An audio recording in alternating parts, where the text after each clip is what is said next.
I want to talk to you about privacy in the age of algorithms and big data.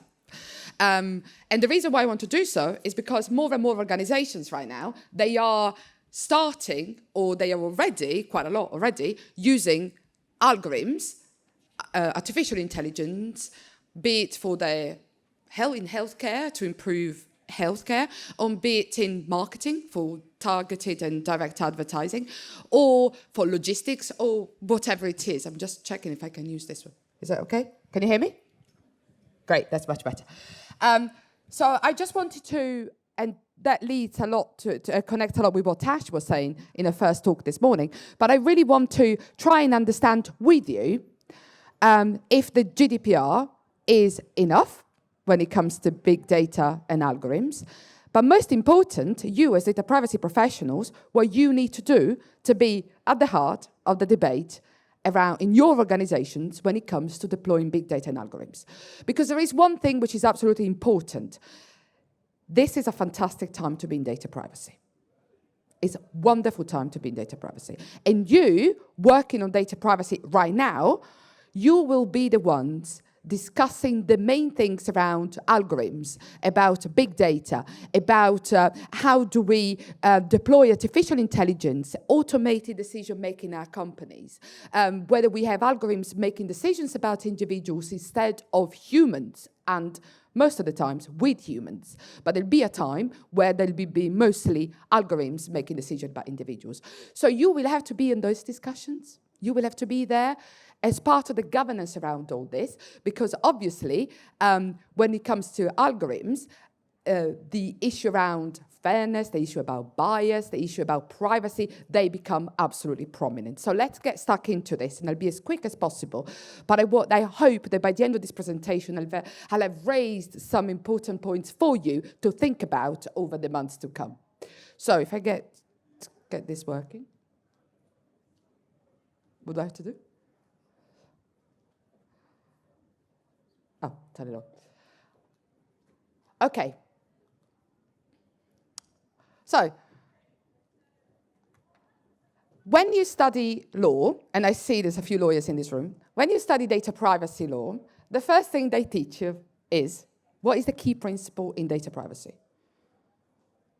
Data minimization. You have to collect as little as possible, exactly what you need. Yeah? So you grow up and you start, this is what happened to me, I'm 40 this year. What happened to me when I started, when I was about 16, getting involved as an activist in data privacy? So you have to collect as little as possible, data minimization, the key principle, data privacy. Then what happens is that with AI, with big data, you go into the other spectrum, which is you have to collect as much as possible. So the key thing that we have, and you data privacy professionals, you are at the very heart of this, is how and what is the meaning, and how does data privacy, the way we've always known it, with data minimization at its very heart, how does it survive in the age of big data, where the mantra is that you have to collect as much as possible? And that is a problem, because as somebody was saying before, we collect data everywhere, at every single point. Smartphones, connected cars, connected devices in healthcare, everywhere. Our data is collected at so many different points. And there is something else. People say data is the new oil. Well, it's not. Because once you've used the oil, you've used it. It's finished. With data, you use it once, and you can use it over and over and over again. That photo on Facebook that was shown before is exactly the reasons why we say to our children, don't post anything on Facebook, because the other thing about big data, and the other thing about data right now, is that data, when it is collected, is there forever. So how do we combine all this with the issue of privacy as we've known it so far?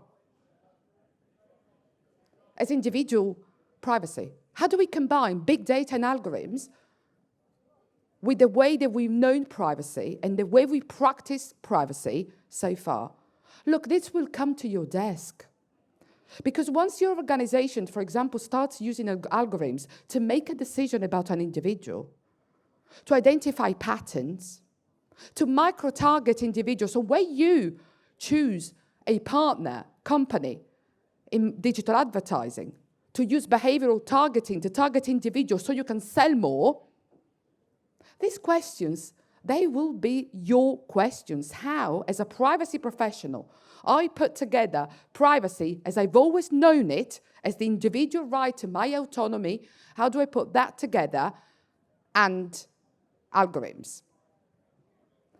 And that's not an easy question to solve. Probably it does involve a little bit of rethinking about what privacy is, because we do like our smartphones. We do like Google Maps. Sometimes we do like our recommendations on Facebook and on Amazon when we like something and say, maybe you like this, something else. We like Fitbit. We like all this. But how do we put together that with privacy? That's a big question. Now, when it comes to algorithms, that is the big question of tomorrow. So we've talked about persistence. We've talked about lack of transparency, because what happens in algorithms, and I'll come to that, is that sometimes you can't understand what they're doing, and that's called the black box. But there is one other issue that you need to be aware of, and it's called inferred data. Now, the problem is that if I have data about me out online, the problem is, what can you infer about this particular data? Can you infer that because I do certain things or because I browse certain websites that I'm going to like some particular things? And the problem is that sometimes you can infer very personal, sensitive information from people, from data that is not sensitive at all. And the issue of inferred data is a crucial issue that for you and for us as privacy professionals, that's something we need to get stuck in. Is inferred data personal data? Surely it is, in my view. But look, it's not the same everywhere, and not every single data protection authority or European Court of Justice think the same. And dealing with the inferred data is quite of a tricky thing, because inferring information about individuals is different from information about that individual, about themselves, that you have available right there and then. Do you know that, for example, for Facebook and for some particular apps, they can infer that you are pregnant even before your family knows, because of some browsing things that you do online? Do you know that they can infer your sexuality? Not because you've said it, but because they can monitor your behavior. This is inferred data. Cambridge Analytica, does it ring any bell? Understanding your political leanings, not because you've said it, not because you've clicked, I like the Lib Dem or the Tory or Labour, but because of your history online. Inferred data. So this is another level, isn't it, for us as data privacy professionals? It's not just about individual data, but it's not about personal data as we know it, but it's much more than that. So these are, at the moment, you've seen AI. Now, let me just start by saying, AI is not artificial general intelligence. We are far from that. It'll happen, probably. But at the moment, you've got a chatbot. You have your smartphones. You have your HR system that can use artificial intelligence to understand people's CVs and to screen people's CVs. You can use AI for online advertising systems. And this is the scary one. I find the online advertising because there's a data privacy-free zone, that one. There's a process behind every single advert that we've seen online, which is called real-time bidding process. That is a data privacy-free zone. But these are the things that we already seen in AI. And personalized medicine, the fact that thanks to algorithms, data analytics, you can identify what is good for one specific individual. I was in China recently at the UNESCO conference on artificial intelligence in education, and we were talking about smart AI-driven classrooms. Fascinating stuff. To a point. Well, interesting stuff. And the sectors everywhere. AI is everywhere. And I want you to familiarize with these concepts, because I don't want you to be found unprepared When AI comes to your company, you'll have to lead the discussions on this. And I don't want you to be unprepared. I want you to be able to ask the right questions. So this is what AI is mostly used for right now. We talked about persistence. We talked about the key privacy issues around security, around privacy in artificial intelligence. Persistence, data is there to stay and to stay forever. Transparency, we'll talk about transparency briefly, and that will be your battle, transparency. When you use AI for decision-making, let's say you use artificial intelligence to decide if you work in local government, whether somebody has got access to a benefit or not, or to housing or not, what are you going to tell these people? And we'll see whether the GDPR is sufficient on that. Security, obviously, because it's massive, huge amount of data that we're dealing with. So persistence we talked about, and I won't go too much into in details on this. Accuracies, we talked about inferences, but there is something else in here. And that will be very much your work, no pressure. Have you ever heard about bias in artificial intelligence? Who has? Good. Not everyone. So an algorithm can make a decision about somebody, right? Can make a decision, for example, about somebody can get a loan or not. In the US, algorithms can make a decision about somebody going to prison and for how long. Scary stuff. However, there is a problem. Algorithms need a lot of data.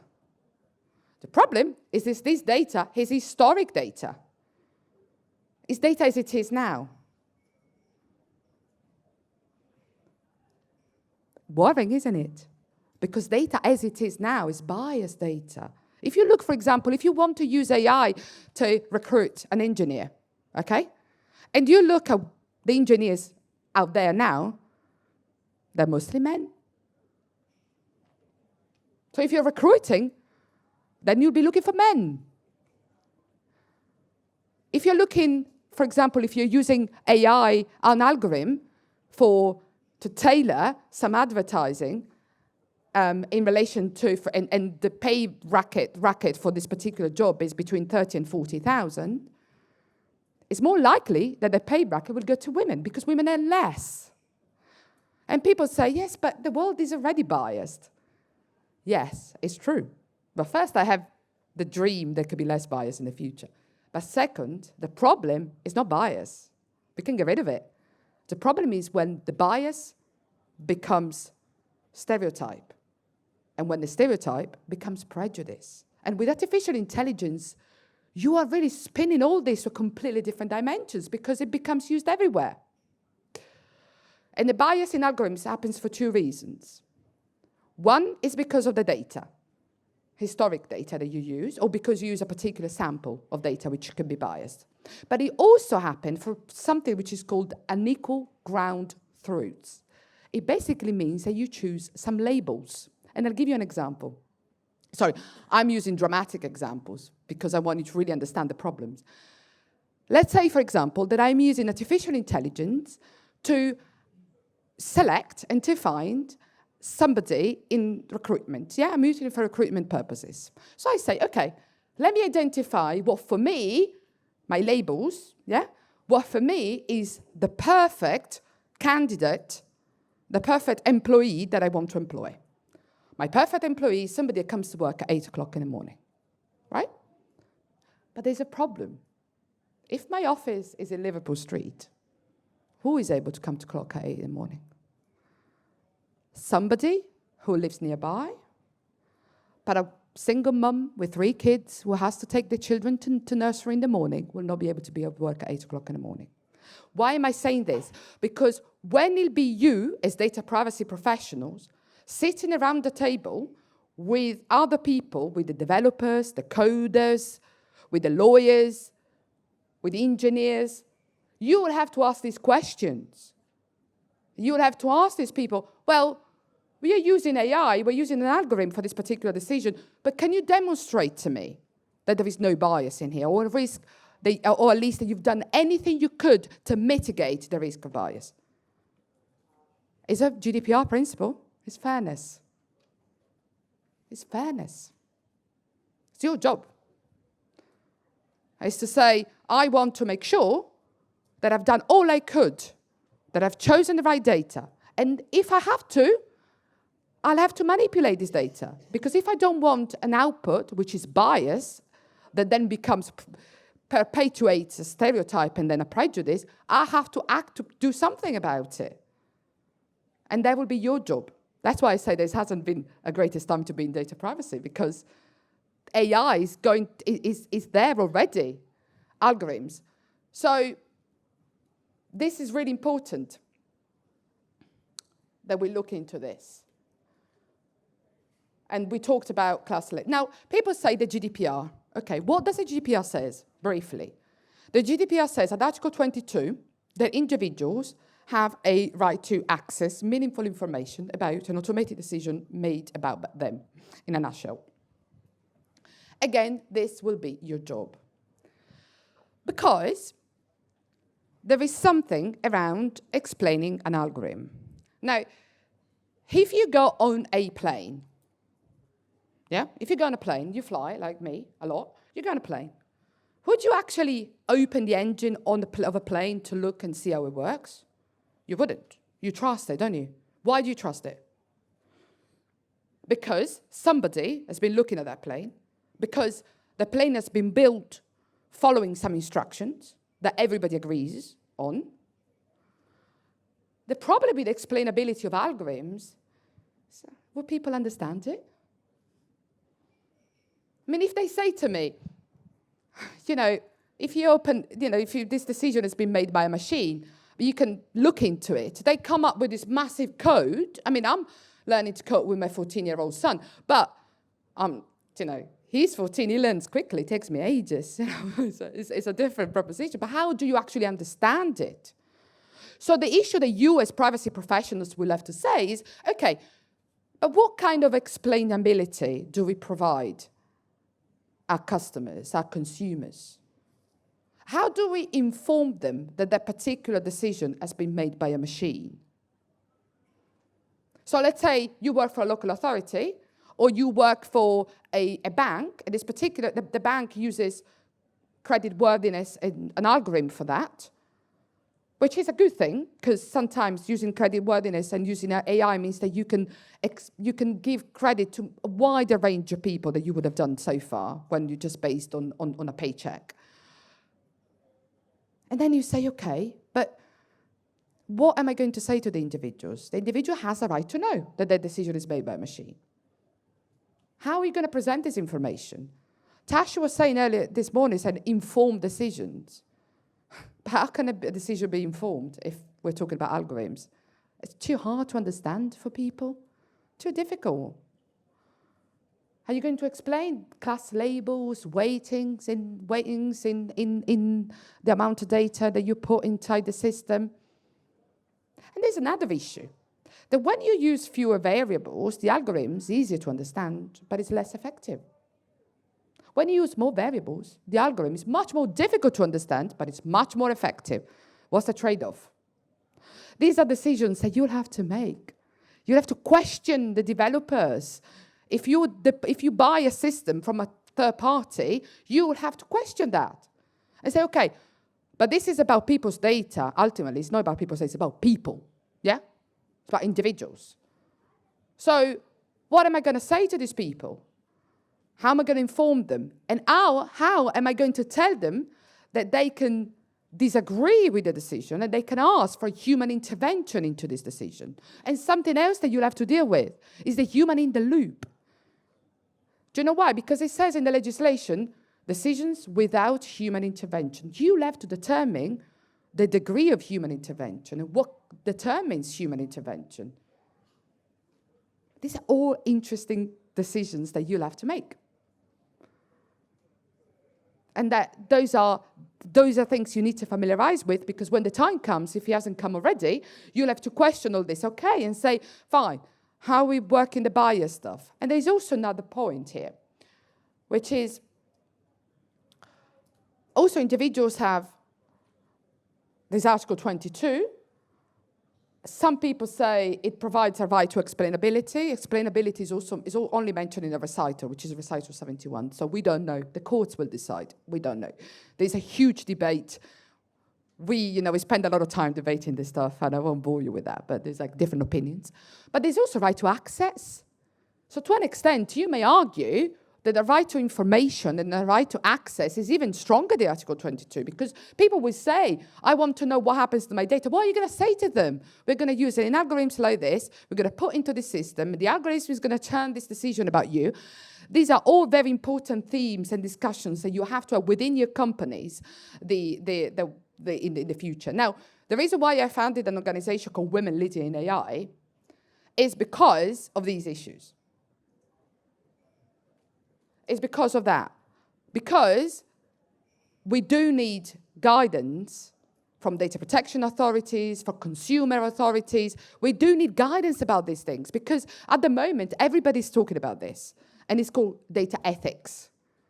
To me, data ethics is great, but it's a wonderful distraction, very seductive thing to do. We'll talk about data ethics. The problem is, how does it work in practice?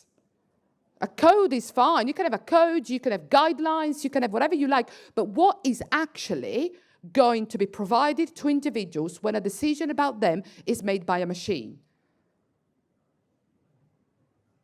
There's also another problem. Let's say, for example, that you use postcode as a variable. But postcode means so many different things. It can mean a poorer area. So if you're starting using this kind of variables, what could actually happen is that you are coding discrimination, inequality inside the system. And this is why so many people, especially in the US, they're talking about automation of inequality. Now, you'll have to deal with these things really, really deeply. You'll have to really get stuck into this. And when the decision comes with your company, you'll have to define with your lawyer, the team of lawyers, with the change management team, you'll have to say, how do we create this in a way which is ethical? It respects the concept of fairness in the Gdpr. It respects privacy of individuals. And these are really important decisions for privacy professionals. So we talked about explanations. Now, there are different ways to explain. Do you know when you go on a website and you want to apply for a mortgage and you put different criteria in, and then it gets denied, you say no, then you try and put different criteria. So what would need to change for me to have a yes as an answer? That could be a good way to explain, but it may be too complicated. The problem is that sometimes algorithms can become very, very difficult to understand, even to the people that develop them.